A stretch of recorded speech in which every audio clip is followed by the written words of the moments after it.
abusua ɛyɛ adeɛ ɛno na CW bia ko headmaster yi ɛsa de sɛ de sɛ wɔde sɛ deɛ wei ɛyɛ nsɛnna hɔ ɛgya na foforɔ mo akyire hɔ sɛ mo wɔyɛ nyama bia wɔ sukuu na sɛ bi ɔma na sɛ sukuu ne din na sukuu de ɔpɛ sɛ ɔfɛ sukuu ne sɛ bi a asɛyɛ duro no mo yɛ die na timi aboa ma asante bi akɔsi de high school so ayɛ sukuu kɛseɛ ɛwɔ ɔman Ghana mu ɛha ɛdi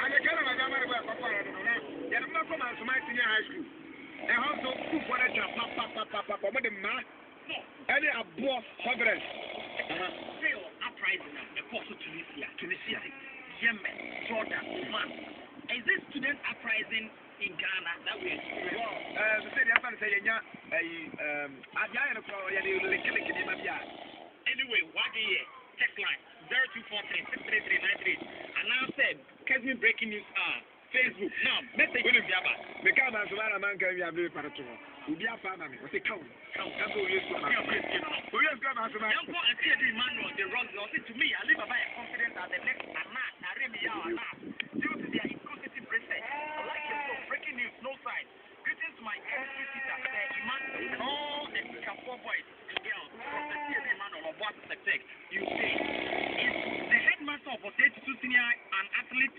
They are demonstrating our movement. Thank you. Also, Bernard, you guys are fantastic. Keep your fire burning. That's it. Good. Nana, I'm your Emmanuel. Hey, what am I doing, bro? And the name is okay, yeah. Hey, it's breaking news. No size. Alibaba, no size. Alibaba, is it true that you are not now? How many times do you want this? What I can imagine, every breaking news, no size. For the record, I'm setting the record straight. Alibaba is a Ghanaian. Good. I can